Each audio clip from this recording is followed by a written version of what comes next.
Right now, how you doing, brother? Sister, look, I'm on my little trusty little couch, right? Thunder's rolling out there, and the lightning hasn't struck, but the thunder's rolling.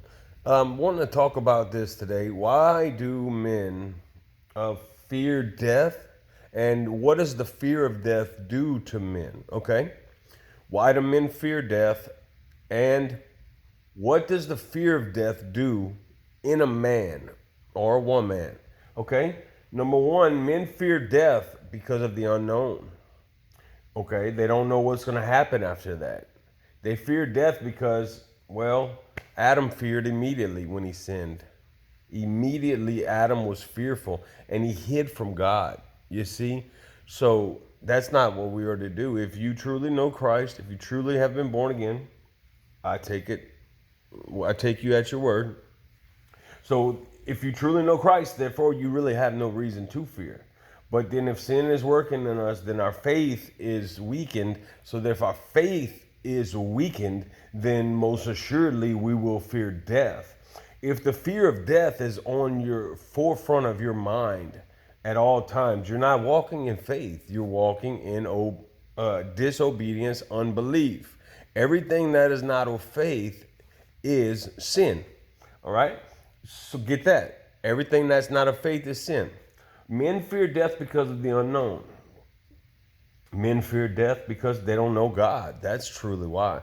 But then men fear death because they're in disobedience to God. They can know God and be disobedient to God. And, Paul said, I'd handed them over to Satan that they would learn not to blaspheme. Well, I'm telling you, there are Christians that are handed over into Satan.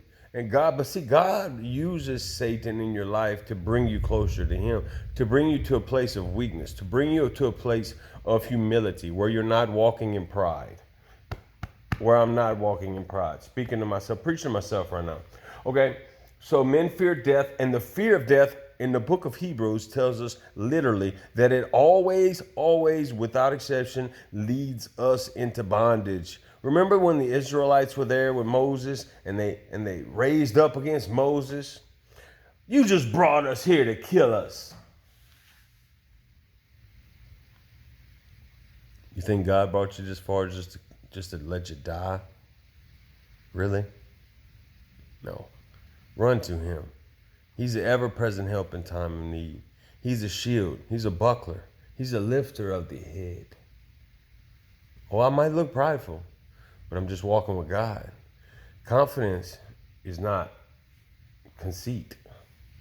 I have confidence in the Lord that what he's promised, he's able to fulfill it.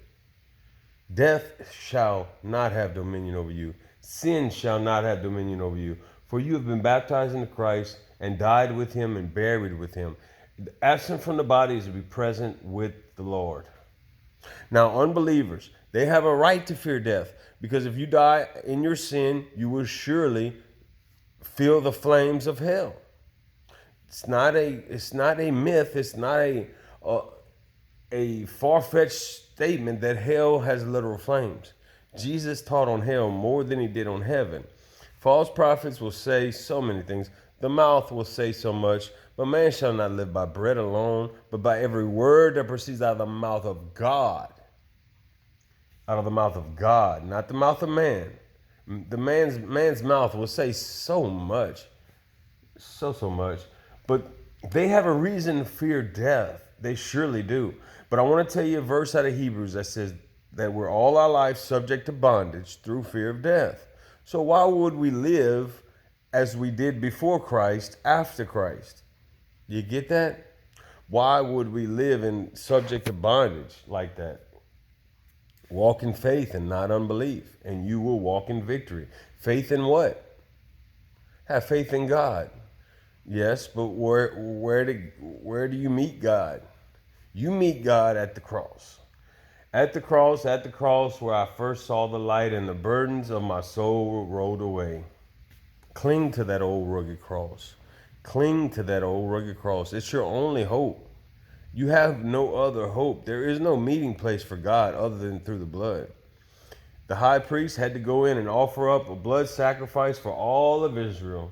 And guess what? He had to offer up a sacrifice on behalf of himself. because he was a sinful man.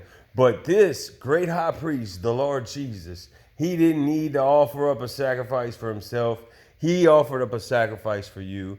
Through death, Jesus defeated him who had the power of death. He had the power of death over our lives. No más, no more